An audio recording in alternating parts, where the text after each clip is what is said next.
మహాగణాధిపతయే నమః. ఓం గురుభ్యో నమః. ఓం శ్రీమాత్రే నమః.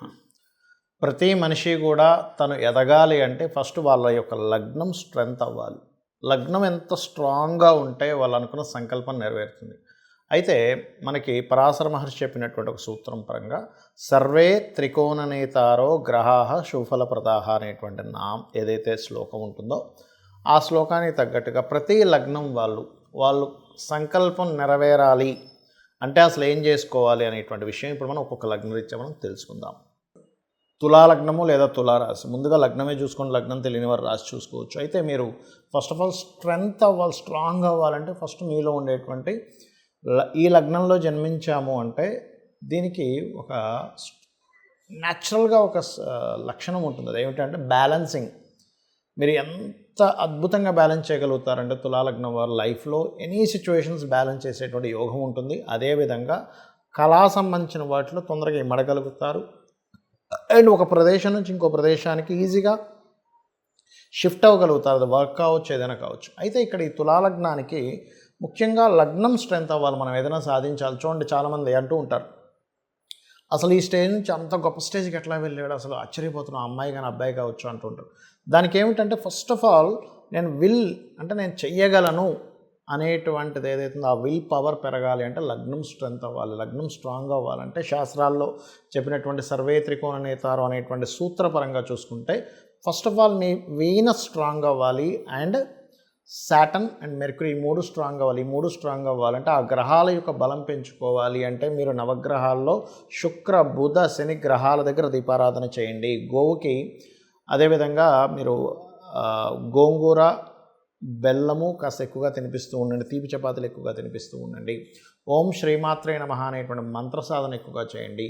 కాళికా అమ్మవారి యొక్క బీజాక్షర మంత్రాన్ని కానీ లేకపోతే పర్టికులర్గా మీరు ఓం నమో నారాయణాయ అనేటువంటి నామస్మరణ లేదా ఓం నమో వెంకటేశాయ అనేటువంటి నామస్మరణ చేస్తూ ఉండండి. అయితే ఇక్కడ ఏంటంటే ఫస్ట్ ఆఫ్ ఆల్ బ్యాలెన్సింగ్ చేసేటువంటి లక్షణం ఎక్కువగా ఉంది అనేటువంటిది నా స్ట్రెంత్. కాబట్టి దానికి సంబంధించినటువంటిది లేదా లా రిలేటెడ్, ఎందుకంటే తుల అంటే లా అనమాట, లా రిలేటెడ్ అండ్ అదేవిధంగా కళా సంబంధించిన అయితే ఇక్కడ మీ యొక్క జన్మజాతకంలో సెకండ్ లార్డ్ ఎలా ఉన్నాడో చూసుకోవాలి.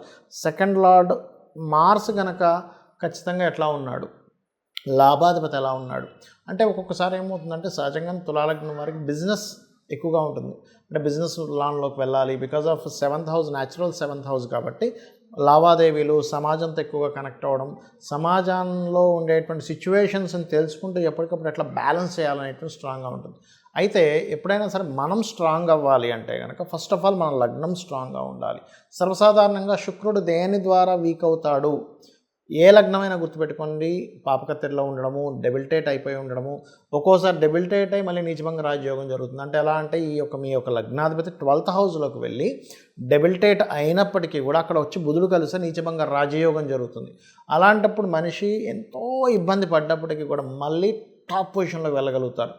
అయితే సర్వసాధారణంగా అలా జరగకుండా సమ్ టైమ్స్ కేతుతో కనెక్ట్ అవుతుంది. కేతుతో కనెక్ట్ అయినప్పుడు అప్పుడు ఏంటంటే నిత్యం గణపతి ఆరాధన చేయడం ద్వారా మీరు ఖచ్చితంగా సక్సెస్ అవుతారు.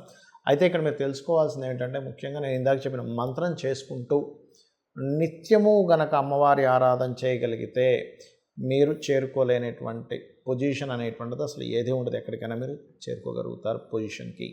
అందరికీ లగ్నం తెలియాలని రూల్ లేదు, వాళ్ళ నక్షత్రం తెలియాలని రూల్ లేదు, వాళ్ళ రాశి తెలియాలని రూల్ లేదు.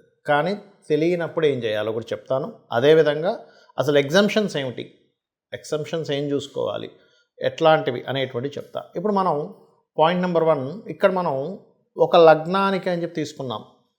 ఒక్కొక్కసారి ఏమవుతుందంటే ఆ లగ్నాధిపతి రూల్ చేయకుండా ఇంకొకరికి అందిస్తారు. అది ఎలా జరుగుతుంది అంటే ఆత్మ సంబంధినో ఏచ ఏ నిజస ధార్మిణ తశాంతర్దశాశ్వేవ దిశదిశ్వదశాఫలం అంటే మహాదశా ఫలితాలు ఎలా ఇస్తాయి అనేటువంటి దాని మీద ఒక శ్లోకం చెప్పడం జరిగింది పరాశర మహర్షి. అంటే అదేంటి, ఆత్మ సంబంధం బట్టి అంటే అదే ప్లానెట్ ఇవ్వకుండా అది ఏ గ్రహంతో సంబంధం పెట్టుకుందో దాన్ని PAC అంటారు, అంటే ప్లేస్మెంట్, ఆస్పెక్ట్ అండ్ కంజంక్షన్. తద్వారా ఆ యొక్క ఫలితాలు ఇస్తుంది. అలాగే ప్రతి గ్రహం కూడా తన ఫలితం తను ఇవ్వకుండా వేరే గ్రహాన్ని అందిస్తుంది. అప్పుడు పర్సనల్ చార్ట్లో వేరే గ్రహం ఏ గ్రహానికి వెళ్ళిందో పర్సనల్ చార్ట్ చూసుకొని దాన్ని బట్టి చేసుకోవాలి. అది ఇన్డెప్త్గా వెళ్ళేటువంటి విషయం. బట్ నేను స్టార్టింగ్లో ఏదో చెప్పానో అది ఖచ్చితంగా అది కూడా పనిచేస్తుంది, పనిచేయదని కాదు. ఇక రెండో విషయం ఏంటంటే, ఏమంటే నాకు నక్షత్రము, గ్రహము అంటే లగ్నము, రాశి ఏమీ తెలియదు. అప్పుడు నేనేం చేయాలి అంటే ఒకటే చెప్తాను మీకు. నిత్యము సూర్య నమస్కారం చేయండి. మీ లగ్నం 100% స్ట్రాంగ్ అవుతుంది. అంటే లగ్నం కనుక స్ట్రాంగ్ అయింది అంటే మీరు ఏదైనా సాధించగలుగుతారు. అంటే మనం ఫస్ట్ స్ట్రెంగ్త్ఫుల్గా ఉండాలిగా. మానసికంగా, శారీరకంగా మనం స్ట్రాంగ్గా ఉంటే ఏదైనా సరే సాధించగలం. అతను విల్ పవర్తో అతను సాధించాడు, అతని యొక్క ఐడియాలజీతో సాధించాడు, అతను ఓపికతో సాధించాడని చెప్తూ ఉంటాం. అలా ఒక్కొక్క లగ్నానికి ఒక స్పెసిఫిక్గా ఉంటుంది. అవన్నీ ఇచ్చేది సూర్యభగవానుడు. ఎందుకు అంటే సూర్య నమస్కారాలు చేసుకుంటే ఇవన్నీ ఎందుకు వస్తాయంటే సూర్యుడి లోపలే అందరూ ఉన్నారు. బ్రహ్మ, విష్ణు, రుద్రులు, అమ్మవారు. చూడండి మనకి లలితసహస్రనామాల్లో భానుమండల మధ్యస్థ భైరవి భగమాలిని అని చెప్పడం జరిగింది.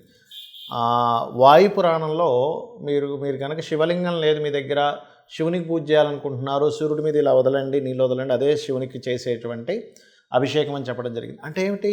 శివుడు, అమ్మవారు, విష్ణువు, సకల దేవతలు, అప్సరసలు, అదేవిధంగా యక్షులు, గంధర్వులు, పితృదేవతలు, నాగులు, వీళ్ళందరూ అందులోనే ఉంటారు. కాబట్టి ఫస్ట్ చేయండి. రెండవది, ఈ యొక్క కలియుగంలో ముఖ్యంగా శాస్త్రాల్లో చెప్పినటువంటిది గణపతి యొక్క ఆరాధన, చండీ పారాయణము. చండీ మీరు వేలు ఖర్చు పెట్టి నా దగ్గర డబ్బులు లేవండి హోమమే చేయాలంటే అని ఇంకక్కర్లే. ఈ కలియుగానికి ఉన్న గొప్పతనం ఏంటంటే చండీ వింటూ మీరు చండీని ప్లే చేసుకోండి. చక్కగా మెడిటేషన్లో కూర్చోండి. మీరు హోమం చేస్తున్నట్టుగా ఊహించుకోండి. ఎందుకంటే కలియుగానికి ఉన్న చాలా గొప్ప విషయం ఏంటంటే మీరు ఒక మంచి పనిని ఊహించుకుంటే దాని ఫలితం వచ్చేస్తుంది. డబ్బులున్న అందరూ ఆల్రెడీ నా దగ్గర డబ్బులు ఉన్నాయండి అని మనీ ఉన్న వాళ్ళు నేను చెప్పేది కాదు. మనీ లేక ఇబ్బంది పడుతూ అయ్యో నేను అలాగా నా జీవితంలోనే ఈ అప్పులు ఎలా తీరాలి, మా పిల్లలకి చదువులు ఎలా చదివించుకోవాలి, నేను ఎలా ఎదగాలని తపన ఉన్న వాళ్ళు, మనీ లేని వాళ్ళ గురించి నేను చెప్తున్నా. ఆల్రెడీ డబ్బులు ఉన్నాయి, హ్యాపీగా చేసుకోండి. ఎందుకంటే మీరు ఎప్పుడు కూడా మనీ ఉన్నప్పుడు ఖర్చు పెట్టాలి. ఇంకో 10 మందికి దానివల్ల ఉపాధి కలుగుతుంది. లేవు, ఈ రకంగా చేసుకోవచ్చు. ఈ కలియుగానికి కూడా గొప్ప ఇది. అదేవిధంగా మీరు ఇంకా బాగా స్ట్రెంగ్తెన్ అవ్వాలి, మీ లైఫ్ చాలా స్ట్రాంగ్గా మారాలి. ఎందుకంటే ప్రతి ఒక్కరికి ఉంటుంది, నేను నిరూపించి చూపించాలి, నేనంటే ఏంటో నేను నిరూపించి చూపించాలని ఉంటుంది. అలాంటప్పుడు దత్తాత్రేయుడి యొక్క ఆరాధన, సూర్యభగవానుడి ఆరాధన చేసుకోండి. గోవులకి గోధుమ రవ్వ మరియు అరటికాయలు ఈ రెండింటిని తినిపించండి. మీ లగ్నం ఏదైనా కానివ్వండి గుర్తుపెట్టండి. అలాగే క్యారెట్స్ తినిపించండి. దీంతోపాటు ఉదయం నిద్రలేచిన వెంటనే సుబ్రహ్మణ్యేశ్వర స్వామిని చూడండి. సుబ్రహ్మణ్యేశ్వర స్వామి ఏంటంటే కేవలం చూసిన మాత్రం చేత అతను అనుగ్రహిస్తాడు. ఇది గుర్తుపెట్టుకోండి. అలాగే మరొక విషయం ఏంటంటే ఇక్కడ మీకు ఇందులో చాలామందికి చాలా సందేహాలు వస్తుంటాయి. ఏమండి మరి నాకు ఇప్పుడు ఏలినాటి శని నడుస్తుంది, అర్ధాష్టమి శని నడుస్తుంది, అష్టమి శని నడుస్తుంది, ఇప్పుడు కూడా ఇది అప్లై అవుతుందా? ఖచ్చితంగా అవుతుంది. అయితే ఎప్పుడైనా గుర్తుపెట్టుకోండి, ఏలినాటి శని, అర్ధాష్టమి శని, అష్టమి శని నడిచేటప్పుడు చాలా సింపుల్ టెక్నిక్. రెగ్యులర్గా ఆంజనేయ స్వామి ఆలయం కానీ, సుబ్రహ్మణ్యేశ్వర స్వామి ఆలయం కానీ, గణపతి ఆలయం కానీ, నరసింహస్వామి ఆలయం కానీ, లేదా అమ్మవారి ఆలయం కానీ, లేదా శివుని ఆలయంలోకైనా రెగ్యులర్గా వెళ్తుంటే ఆ దోషమే పనిచేయదు పెద్దగా. అంటే శని అనుగ్రహిస్తాడు అక్కడ. ఎందుకంటే మీరు చూడండి, మనకి వెంకటేశ్వర స్వామి దగ్గర అందరూ సకల దేవతలు వచ్చి వాళ్ళు నమస్కరిస్తుంటారు అంటుంటాం. మరి మనం కూడా వెళ్ళి అక్కడ నమస్కరిస్తున్నాం అనుకోండి, అప్పుడు ఆ దోషం అనేటువంటిది పడకుండా మనకు ఆ కర్మ ఆ యొక్క భక్తి మార్గంలో ఉండడం ద్వారా దగ్ధం అవుతుంది. ఇక మరొక విషయం ఏంటంటే ఇక్కడ నెగటివ్ అస్సలు ఇంక మైండ్లో పెట్టుకోకండి. అందరూ చేసే పెద్ద మిస్టేక్ ఏంటంటే నాకు ఈ మహాదశ నడుస్తుంది, కలిసి రావట్లేదు అనుకుంటూ ఉంటారు. ఏలినాటి శని నడుస్తుంది అందుకే కలిసి రావట్లేదు, లేకపోతే నాకు పలానా సర్పదోషం ఉంది అందుకే కలిసి రావట్లేదు. ఇది మర్చిపోండి. నా జన్మ జాతకంలో ఈ ప్లానెట్ స్ట్రాంగ్గా ఉంది, నా దగ్గర ఈ స్కిల్ ఉంది, నా దగ్గర ఇంత ఓపిక ఉంది, ఇంత టాలెంట్ ఉంది, ఇంత క్రియేటివిటీ ఉంది, దాన్ని బాగా తలుచుకోండి. బికాజ్ ఆఫ్ మన సబ్కాన్షియస్ మైండ్ ఏదైతే ఉందో, మనం ఏదైతే మనలో ఒక శక్తి దాగిందో దాన్ని తలుచుకోవడం ద్వారా అక్కడి నుంచే మీకు అద్భుతాలు జరుగుతాయి. కాబట్టి నిత్యము లలిత చదువుతూ నేను చెప్పినవి చేయండి. ఖచ్చితంగా మీరు అనుకున్నటువంటి స్టేజ్కి మీరు చేరుకోగలుగుతారు. శ్రీమాత్రే నమః.